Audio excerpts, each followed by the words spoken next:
ለገዳዮቹ ምሕረትን የለመነ ኃያል ሰማዕት እንኳን አደረሳችሁ። ቻናሉ አዲስ ስለሆነ ሁላችሁም በቅንነት ሰብስክራይብ በማድረግ ቪዲዮውን ላይክ በማድረግና ኮሜንት በማስቀመጥ ድጋፋችሁን ግለጹልኝ። ጥር 1 በዚች ቀን በአንደኛው መቶ ክፍለ ዘመን የእስራኤል ምድር ካፈራቻቸው እጅግ አስገራሚ የሆነ ማንነት ካላቸው እስራኤላውያን አንዱ የሆነ ገና በልጅነቱ ከወቅቱ ምሁር ገማልያል ስር ቁጭ ብሎ ኦሪትና ነቢያትን ጠንቅቆ የተማረ የነበረበት ወቅት ለኃጢአት ሕይወት የተመቸ አስቸጋሪም ቢሆን እርሱ ግን የመሲሁን ክርስቶስ መምጣት በተስፋ ሲጠባበቅ መጥምቀ መለኮት ቅዱስ ዮሐንስ ስለ ንስሐና ስለ መሲሁ መምጣት ሲሰብክ ሰምቶ የእርሱ ደቀ መዝሙር ሆኖ ለ6 ወር ያክል የተማረ ክብር ይግባውና ጌታችን ኢየሱስ ክርስቶስ ከሰማይ ወርዶ ከድንግል ማርያም ተወልዶ ከተጠመቀ በኋላ ጌታችንን ተከትሎ ከዋለበት እየዋለ ካደረበት እያደረ ቅዱስ ወንጌልን የተማረ የቃሉን ትምህርት እጆቹን ታምራት የተመለከተ ክብር ይግባውና ጌታችንም ከ72 አርድእት ውስጥ የደመረው ከእርገቱም በኋላ ቅስናን ጵጵስናን ተሹሞ መንፈስ ቅዱስን ተቀብሎ ከሌሎች በተለየ ብዙ ልሳንና ምስጢር ተገልጦለት በፍጹም ድፍረት ወንጌልን የሰበከ ከዚያም በኋላ የ6 ዲያቆናትና የ8000 ማህበር አለቃ ሆኖ የተመረጠና በሚገባ ያስተዳደረ በስብከተ ወንጌሉም ልትጠፋ የነበረች ክርስትናን ስላስፋፋ አሕዛብ ቀንተውበት በድንጋይ ወግረው የገደሉት እርሱ ግን ለገዳዮቹ ጌታ ሆይ የሚያደርጉትን አያውቅምና ይቅር በላቸው ብሎ በመለመን ጌታውን የመሰለ በሰማይ ባለች መቅደስም ሊቀ ዲያቆናቱን የሚያገለግል ቀዳሚው ሰማዕት ሊቀ ዲያቆናት ቅዱስ እስጢፋኖስ በዚች ቀን የምስክርነት በዓሉ ይታሰባል። ዳግመኛም በዚች ቀን ቅዱሳን የአክሚም ሰማዕታት ቅዱሳን ዲዮስቆሮስና ሰከላቢዮስ፣ ቅዱስ ሌዎንዲዮስ ሰማዕትና አባ መቃርስ ሊቀ ጳጳሳትም ዓመታዊ በዓላቸው ይታሰባል። ልደታ ለማርያም ድንግል ወላዲተ አምላክ፣ ቅዱሳን ኢያቄምና ሐና፣ ቅዱስ ራጉኤል ሊቀ መላእክት፣ ቅዱስ በርተሎሜዎስ ሐዋርያና ቅዱስ ሚልኪ ትሩፋተ ምግባር ደግሞ ወርኃዊ በዓላቸው ይታሰባል። ለእግዚአብሔር ክብር ምስጋና ይሁን። እኛም ቅዱሳኑን አክብረን በስማቸው ምግባር ትሩፋት ፈጽመን በረከታቸው እንድንሳተፍ አምላከ ቅዱሳን ይርዳን። ስንክሳር ዘወርኃ ጥር 1 አንድ አምላክ በሆነ በአብ በወልድ በመንፈስ ቅዱስም የተባረከ የጥር ወር የመዓልቱ ሰዓት 10 ነው። ከእንግዲህ ይጨምርለታል። በዚህችም ጥር 1 ቀን የዲያቆናት አለቃ የሰማዕታት መጀመሪያ የሆነ የከበረ ቅዱስ እስጢፋኖስ ምስክር ሆኖ ሞተ። ለዚህም ለከበረ እስጢፋኖስ የእግዚአብሔርን ኃይልና ጸጋ የተመላ ሰው እንደነበረ በሕዝቡም መካከል ታላላቅ ታምራትንና ድንቅ ሥራን ይሠራ እንደነበረ የሐዋርያት ሥራ የተባለ መጽሐፍ ስለ እርሱ ምስክር ሆነ። ከዚህም በኋላ አይሁድ ቀኑበት፣ የሐሰት ምስክሮችም የሚሆኑ ሰዎችን አስነሱበት። ይህን ሰው በሙሴና በእግዚአብሔር ላይ የስድብ ቃል ሲናገር ሰምተነዋል እንዲሉ ሐሰትን አስተማሯቸው። ሕዝቡንና ሽማግሌዎችን ጸሐፎችንም አስነሷቸው። አዳርሱን ብለው ከበው እየጎተቱ ወደ ሸንጎ ወሰዱት። የሐሰት ምስክሮችንም አቆሙበት። እነርሱም ይህ ሰው በቤተ መቅደስ በኦሪትም ላይ ስድብን ሲናገር ተው ብንለው እምቢ አለ። የናዝሬቱ ኢየሱስ መቅደሳችሁን ያፈርሰዋል፣ ሙሴ የሰጣችሁን ኦሪታችሁንም ይሽራል ሲል ሰምተነዋል አሉ። በአደባባይ ተቀምጠው የነበሩት ሁሉ ተመለከቱት። ፊቱንም የእግዚአብሔር መልአክ ፊት ሆኖ አዩት። ሊቀ ካህናቱም እውነት ነውን እንዲህ ያልክ አለው። እርሱም እንዲህ አለ፣ ወንድሞቻችንና አባቶቻችን ስሙ። ወደ ካራን ከመምጣቱ አስቀድሞ በሶርያ ወንዞች መካከል ሳለ ለአባታችን ለአብርሃም የክብር ባለቤት እግዚአብሔር ተገለጠለት።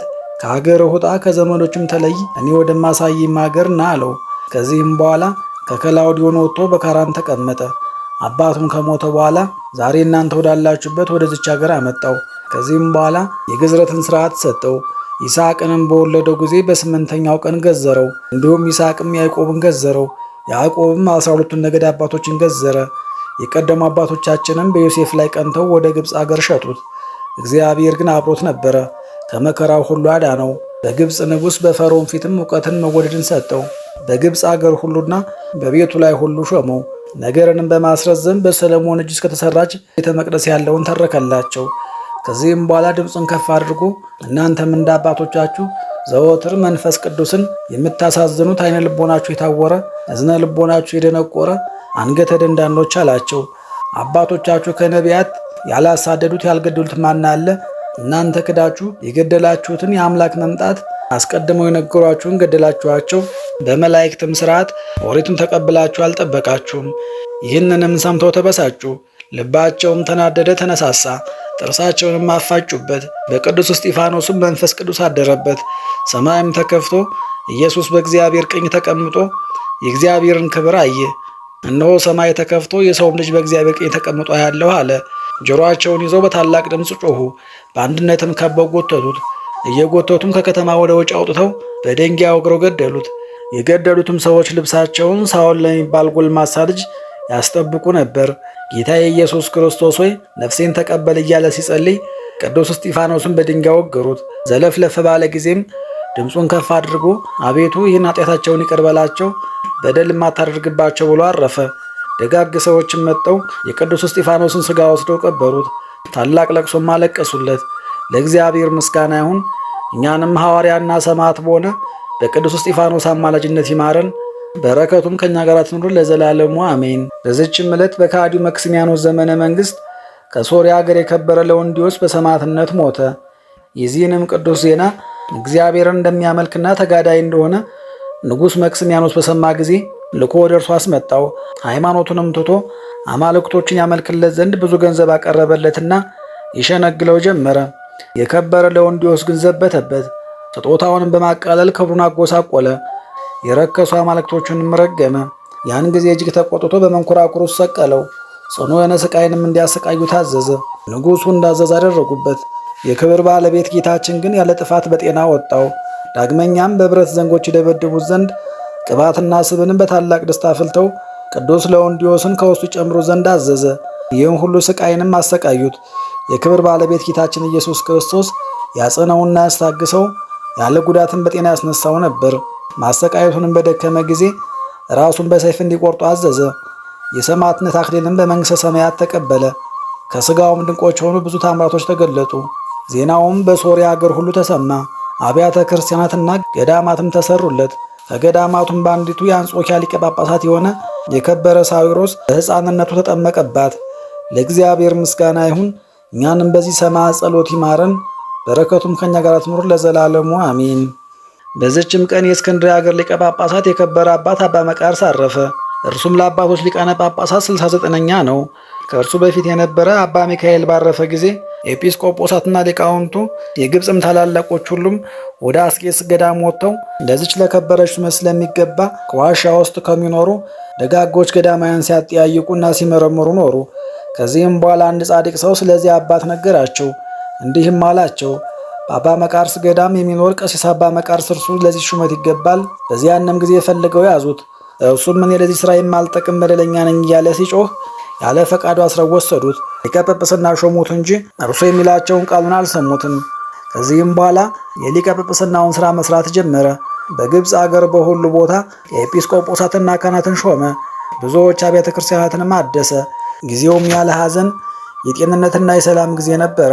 በሹመቱም 27 ዓመት ከ41 ቀን ኖረ። እግዚአብሔርን አገልግሎ በሰላም አረፈ። ለእግዚአብሔር ምስጋና ይሁን። እኛንም በዚህ አባት ጸሎት ይማረን፣ በረከቱም ከኛ ጋር ትኑር ለዘላለሙ አሜን። በዚህችም ዕለት የከበሩ የአክሚም ሰማዕታት የምስክርነታቸውን ተጋድሎ ፈጸሙ። ዜናቸውም እንዲህ ነው። አክሚም በሚባል አገር ሹም የሆነ አንድ ሰው ነበረ። በወርቅ በብር ባለጸጋ ነው። ስማቸው ዲዮስቆሮስና ሰከላቢዮስ የሚባሉ 2 ልጆችን ወለደ። እነርሱም ከመጾምና ከመጸለይ ጋር እግዚአብሔርን በመፍራት አደጉ። አባታቸውን በሞተ ጊዜ ምንኩስናን ተመኙ። የእግዚአብሔር መልአክም ተገልጦላቸው ወደ ገዳማዊ አባ ሙሴ ገዳም እንዲሄዱ አዘዛቸው። ሄደውም በዚያ መነኮሱ። ድንቆች ታምራቶችንም እያደረጉ በብዙ ተጋድሎ ኖሩ። ከጥቂት ወራት በኋላ ዲዮስቆሮስ ቅስና፣ ሰከላቢዮስም ዲቁና ተሾሙ። ዲዮቅልጥያኖስም የክብር ባለቤት ክርስቶስን በካደው ጊዜ ለጣዖታት የማይሰግዱ ክርስቲያኖችን ሁሉ ይገድል ዘንድ የእንዴናውን ገዢ አርያኖስን አዘዘው። አርያኖስም አክሚም ከተማ በደረሰ ጊዜ ኤጲስቆጶሱን አባ ብኑድያስን ያዘውና አስሮ ወደ አገር ውስጥ ገባ። የእግዚአብሔር መልአክ ቅዱስ ሚካኤልም ለዲዮስቆሮስና ለሰከላቢዮስ ተገለጸላቸው። ወደ መኮንኑም ሄደው የምስክርነት አክሊል እንዲቀበሉ ነገራቸው። እነርሱም ታኅሳስ 28 ቀን 24 መነኮሳት ሆነው ሄዱ። ወደ አክሚም ከተማ ሲደርሱ በመድኃኒታችን ክርስቶስ ቤተ ክርስቲያን ውስጥ የከበረ የልደትን በዓል ለማክበርና ስለ ከበረ ስሙም ይሞቱ ዘንድ የክርስቲያን ወገኖችን ከሴቶቻቸውና ከልጆቻቸው ጋር ተሰብስበው አገኟቸው። ኤጲስቆጶሱ አባ ብኑድያስም ከእርሳቸው ጋር አገባ። በማግስቱም አባ ብኑድያስ ቀደሰ። አጊዮስ ወደሚለው በደረሰ ጊዜ መላእክት እንዲህ ብለው በታላቅ ድምፅ አመሰገኑ። ቅዱስ ቅዱስ ቅዱስ እግዚአብሔር አሸናፊ ፍጹም የጌትነት ምስጋና በሰማይና በምድር የመላ ነው። ያን ጊዜ መድኃኒታችንን በመሠዊያው ታቦት ላይ ተቀምጦ መላእክትን በዙሪያው ቆመው ቁርባኑን እያነሳ በካህኑ እጅ የማድረግ የተሰበሰቡትን ሲያቆርባቸው ቅዱሳኑ አዩት። በዚያንም ጊዜ መኮንኑ አርያኖስ ደረሰ። ተቆጥቶም ወደ ቤተ ክርስቲያን ገብቶ ስማቸው ብህዋፋና ውኒኔ የሚባሉ 2 የሀገር አለቆችን ይዞ ራሳቸውን በሰይፍ ቆረጠ። ከእነርሱም በኋላ ዲያቆናትን፣ ንፍቀ ዲያቆናትን፣ መምህራንን፣ የቤተ ክርስቲያን ሹሞችን ደማቸው ከቤተ ክርስቲያን ደጃፍ ወጥቶ 20 ክንድ ያህል እስኪጎርፍ ሴቶችና ልጆችንም ሳያስቀር አሳረዳቸው። ከዚህም በኋላ ኤጲስቆጶሱን አባ ብኑዲያስን፣ ዲዮስቆሮስን፣ ሰከላቢዮስን ከእርሳቸውም ጋር ያሉ መነኮሳቱን ከእርሱ ጋር ወሰዳቸው። ለጣዖት የሚሰግዱ ዘንድ ሸነገላቸው። አጥንቶቻቸው እስኪለያዩ ድረስ ይደበድቧቸው ዘንድ አዘዘ። የእግዚአብሔር መልአክ ቅዱስ ሚካኤል ተገልጦላቸው አዳናቸው። የአርያኖስም የጭፍሮቹ ታላላቆች ኮሪዮንና ፊሊሞና ከጭፍሮችም 40 ሰዎች ይህንን ድንቅ ታምር አይተው በክብር ባለቤት ጌታችን ኢየሱስ ክርስቶስ አመኑ። ወደ እሳት ማንደጃ የሚጥሏቸው ዘንድ አዘዘ። ተጋድሏቸውንም ታኅሳስ 30 ቀን ፈጸሙ። ከተሰበሰቡትም ውስጥ ብዙዎቹ የሚያስገድዳቸው ሳይኖር በእውነተኛ አምላክ በክርስቶስ እናምናለን እያሉ ወደ እሳቱ ማንደጃ ራሳቸውን ወረወሩ። ምስክርነታቸውንም እንደዚሁ ፈጸሙ። ከዚህም በኋላ ጥር 1 ቀን ዲዮስቆሮስና ሰከላቢዮስ ታስረው ሳሉ የመላእክት አለቃ ቅዱስ ሚካኤል ተገለጠላቸውና ምስክርነታቸውን እንዲፈጽሙ አበረታታቸው። በነጋም ጊዜ ለአማልክት ስለመስገድ አርያኖስ ተናገራቸው። አይሆንም ባሉትም ጊዜ የዲዮስቆሮስን ዓይኖቹን ያወልቁ ዘንድ አዘዘ። ቅዱሱም የወለቁ ዓይኖቹን አንስቶ ወደ ቦታቸው መለሳቸው። መኮንኑ ሉኪያኖስም አይቶ ከሰራዊቱ ጋር በጌታችን ኢየሱስ ክርስቶስ አመነ። ወደ እሳትም ወረወሯቸው። ምስክርነታቸውንም ፈጸሙ። ከዚህም በኋላ የከበሩ ሰማዕታትን ይገድሏቸው ዘንድ አርያኖስ አዘዘ። ሲጸልዩም ጌታችን ኢየሱስ ክርስቶስ ተገልጦላቸው ስማቸውን ለሚጠራ መታሰቢያቸውን ለሚያደርግ ገድላቸውን ለሚጽፍ ከቅዱሳን አንድነት ይቆጥረው ዘንድ ቃል ኪዳን ሰጣቸው። ከዚህም በኋላ ወታደሩ ቀርቦ የቅዱስ ዲዮስቆሮስን ራስ ቆረጠ። ሰከላቢዮስንም ከወገቡ በታች ቆረጡት። 24ቱን መነኮሳትም ከቁመታቸው ሰነጠቋቸው። በዚች በጥር 1 ቀን ሁሉም ተቆረጡ። ከዘመዶቻቸውም የሆነ ሳሙኤል በአብ በወልድ በመንፈስ ቅዱስም በከበረች ቤተ ክርስቲያን ውስጥ ቀበራቸው። በሀገር አክሚምም የተገደሉ ሰማዕታትም ቁጥራቸው 8140 ሆነ። ለእግዚአብሔር ምስጋና ይሁን። እኛንም በሁሉም ቅዱሳን ሰማዕታት ጸሎት ይማረን፣ በረከታቸውም ከእኛ ጋር ትኑር ለዘላለሙ አሜን። በዚችም ቀን ዳግመኛ በሰማዕትነት የተገደሉ አሉ። ዛሬና ትናንት ከተገደሉት ሌላ ዲዮቅልጥያኖስ የገደላቸው ቁጥራቸው ካህናት 800፣ ዲያቆናት 130፣ መምህራን 53፣ የቤተ ክርስቲያን ሹማምንት 80፣ መሳፍንት 32፣ ንፍቀ ዲያቆናት 150፣ ሕዝባውያን 8400 ነው። በረከታቸውም ከእኛ ጋር ትኑር ለእግዚአብሔር ምስጋና ይሁን ለዘላለሙ አሜን። ጌታ ሆይ ከብልጽግናቸው ብዛት የተነሳ ብዙ መባ ካገቡት ይልቅ የዳዊቱን አነስተኛ መባ እንደተቀበልክ ለሁል ጊዜ የሚያገለግሉ አላፍ መላእክትን እያሳሰብኩ በችግሬ ጊዜ የማቀርብልን ምስጋና ተቀበል። እናንተም ቅዱሳን ነቢያት፣ የወንጌል ሰባኪያን ሐዋርያት፣ ሰማዕታትና ጻድቃን፣ ትጉሃን መላእክት፣ ፍጹማን ደናግል እንዲሁም ደጋጎች መነኮሳት ሆይ ልጅ አዋቂ ሳንለይ የምንሰበሰብበትን የጉባኤ ቦታ ባርኩ። ይህንን መጽሐፍ ወረቀት አዘጋጅቶ ብራና ዳምጦ የጻፈውን ያጻፈውን ከግዕዝ ወደ አማርኛ የተረጎመውን ቃለ ንባቡን በእርጋታ መንፈስና በተመስጦ ሕሊና ያዳመጠውን በደለኛን ሁሉ በምታስምር በጌታ እናት በማርያም ጸሎት ኢየሱስ ክርስቶስ በአንድነት ይማረን። በማርያም ጸሎት ኢየሱስ ክርስቶስ በአንድነት ይማረን። በማርያም ጸሎት ኢየሱስ ክርስቶስ በአንድነት ይማረን ለዘላለሙ አሜን። አባታችን ሆይ በሰማያት የምትኖር፣ ስምህ ይቀደስ፣ መንግሥትህ ትምጣ፣ ፈቃድህ በሰማይ እንደሆነች እንዲሁ በምድር ትሁን። የዕለት እንጀራችንን ስጠን ዛሬ፣ በደላችንንም ሁሉ ይቅር በለን እኛም የበደሉን ይቅር እንድንል። አቤቱ ወደ ፈተናም አታግባን ከክፉ ሁሉ አድነን እንጂ እጅ መንግሥት ያንተ ናትና፣ ኃይል፣ ክብር፣ ምስጋና ለዘላለሙ አሜን። እመቤታችን ቅድስት ድንግል ማርያም ሆይ በመልአኩ በቅዱስ ገብርኤል ሰላምታ ሰላም እንልሻለን። በሐሳብሽ ድንግል ነሽ፣ በሥጋሽም ድንግል ነሽ።